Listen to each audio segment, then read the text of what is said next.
Tulle and Ruin by Martha M.C. Jenkins.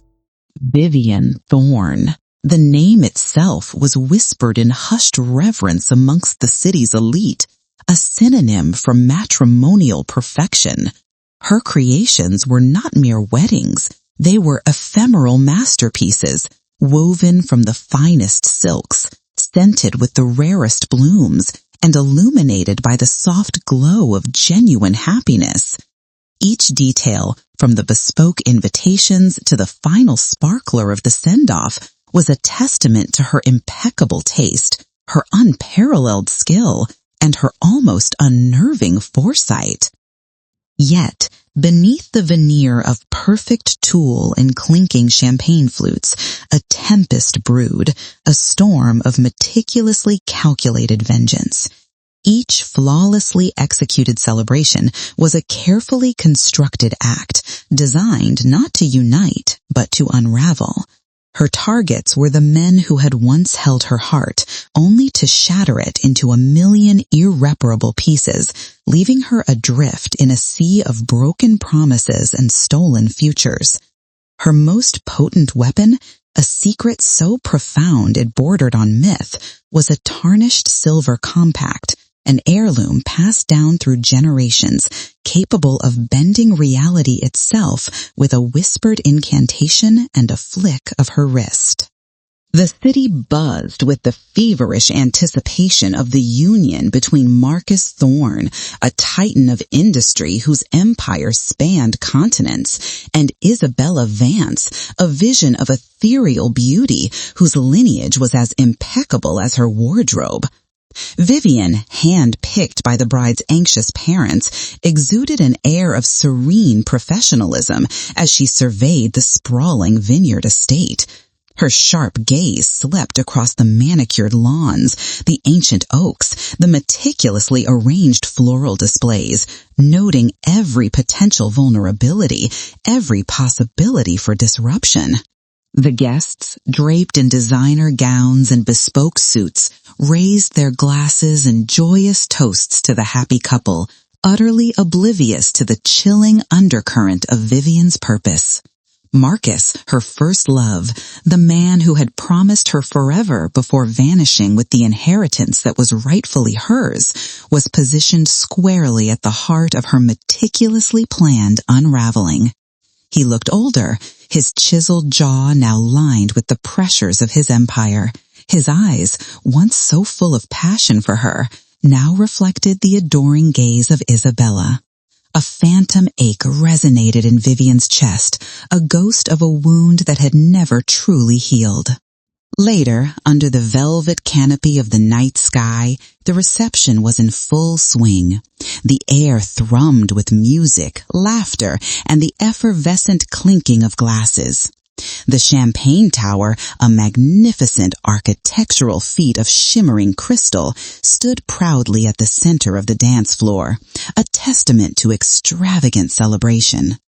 Vivienne, a phantom at the periphery, her movements as fluid and elusive as smoke, watched from a discreet distance, her compact a cool weight in her hand, its surface reflecting the glint of the crystal glasses. A soft sigh, a mere exhalation of breath, barely audible even to herself, escaped her lips as she directed her intent towards the towering edifice of bubbly. The tower began to tremble, a subtle vibration that escalated into a visible sway. Then, with a heart-stopping grace, it began to cascade, the crystal glasses tumbling one by one, sending a tidal wave of champagne across the pristine dance floor.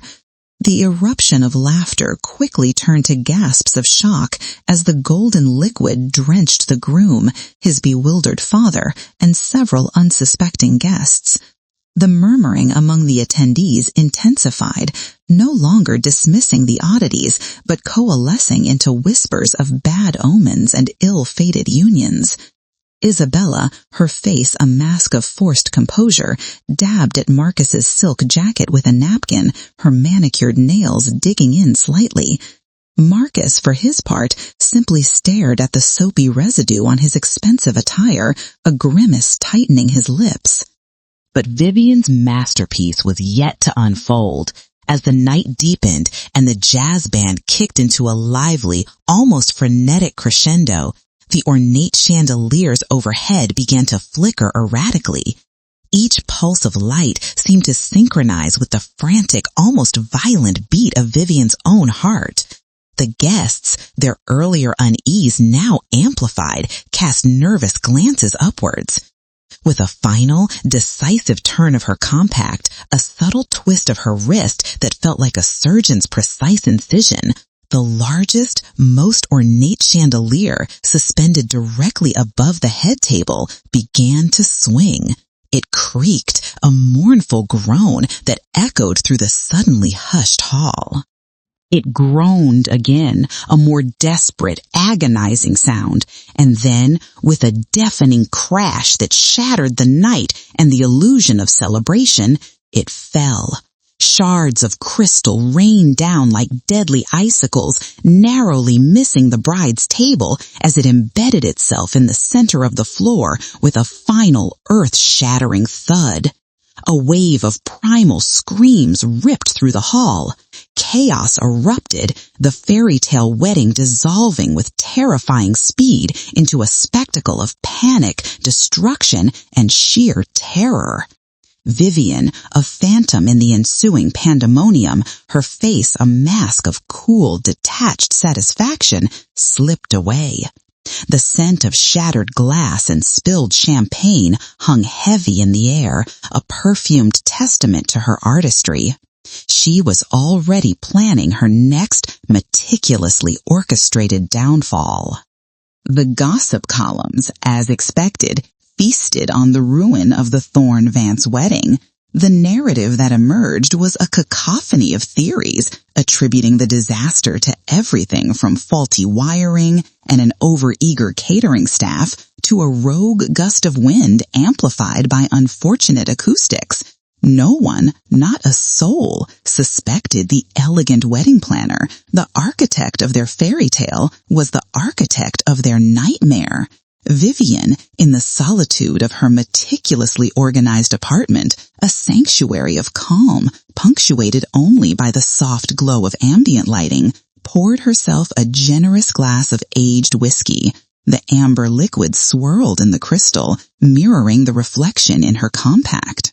She saw a woman both scarred and strengthened, her features etched with a sorrow that had solidified into a steely resolve. She was ready to orchestrate the next act in her symphony of revenge. Julian Sterling, her former fiancé, a renowned architect whose ambitious designs mirrored his own inflated ego, had left her for a younger model, a protégé barely out of architecture school. His grand reveal, a sprawling modern art museum gala, a monument to his own perceived genius, was just weeks away. The stage was set, the players were in position, and Vivienne, with her icy precision and her whispering compact, was ready to play her part. The days leading up to Julian's gala were a blur of calculated calm. Vivienne moved through the metropolis like a ghost, her appointments meticulously scheduled, her conversations carefully chosen. The city itself seemed to hum with a low thrum of anticipation, a collective breath held before the unveiling of Julian Sterling's magnum opus.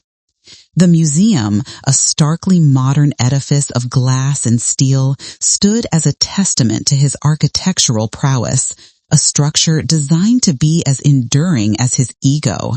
He had spared no expense, flown in renowned artists, curated a collection of cutting-edge pieces, all to cement his legacy. Vivienne, however, saw only the raw materials for her retribution. The vast open spaces, the cavernous ceilings, the sensitive light installations, all were potential vectors for chaos. Her compact, nestled in the silken lining of her clutch, felt warm against her skin, a constant reminder of the power she wielded. This wasn't just about Julian's betrayal. It was about the patronizing smile he'd given her when he'd announced his departure, the dismissive wave of his hand as he'd uttered the words, "You're just not inspiring anymore, Vivienne." The sting of those words had never faded, festering like a deep wound. The night of the gala arrived, a glittering spectacle of the city's finest. Julian, impeccable in a tailored tuxedo, moved through the throngs of admirers, basking in the adulation. He even caught Vivienne's eye, offering a confident, slightly condescending nod. She returned it with a serene smile, her heart a cold, hard stone in her chest. As the evening progressed and the champagne flowed freely, Vivienne found her moment. She excused herself from a conversation with a wealthy patron, retreating to a dimly lit alcove near a towering abstract sculpture. She held the compact, tracing the intricate patterns on its surface. The faces of the men who had wronged her flashed through her mind, Marcus, Julian, and others yet to be dealt with. The polished silver reflected her own face, a mask of composure that hid the tempest within. "Let the foundations tremble," she whispered, her voice a silken thread weaving through the ambient noise. "Let this monument to vanity crumble from within." A subtle tremor ran through the floor, barely perceptible, dismissed by most as the vibrations of the city's underground transit system. But Vivienne noted the slight flicker in the carefully calibrated lighting, the almost imperceptible shift in the tension of the air. She moved to another vantage point, near a massive cantilevered wing of the building. "Let the weight betray the architect," she murmured, her fingers tightening around the compact. This time, the tremor was more pronounced.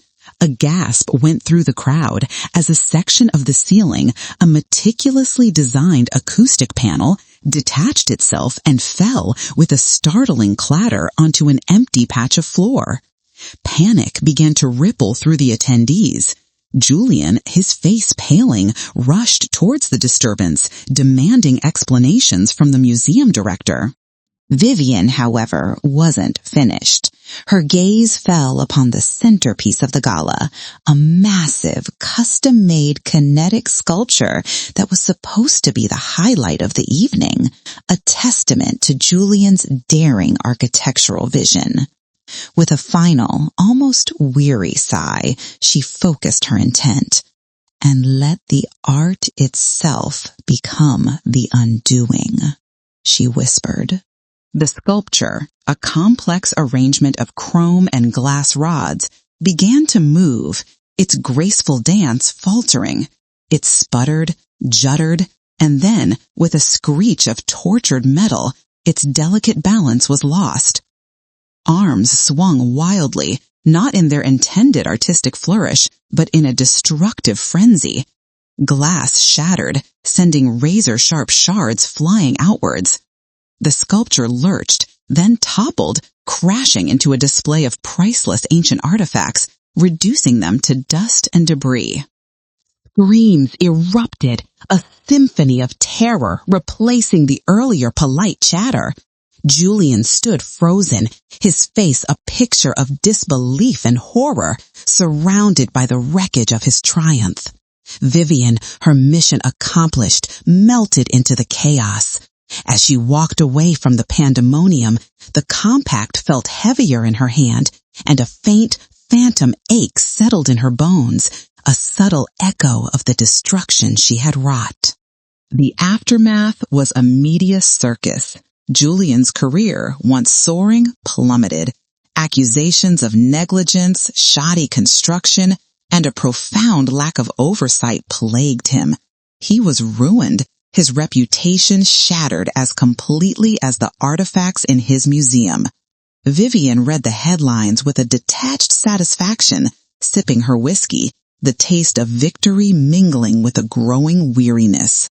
Her compact, she noticed, was developing a faint, almost imperceptible dullness, as if the silver itself was being leached of its brilliance. A fleeting thought, an unwelcome whisper of doubt, pricked at her consciousness. Was there a cost to wielding such power? Was her own life force slowly being siphoned away with each act of vengeance? She pushed the thought aside. The compact was her legacy, her tool for justice. The world had taken from her. It was only right that she reclaimed what was hers, and then some. Her gaze drifted to a framed photograph on her mantelpiece, a picture of her and Julian, younger, happier, before ambition and betrayal had severed their bond. He was next. The date for his latest architectural award ceremony, a lavish affair designed to celebrate his resilience, was circled in red on her calendar. The stage was being set, and Vivienne, with her icy precision and her whispering compact, was ready to play her part, even as the shadows lengthened and the cost began to make itself dimly felt.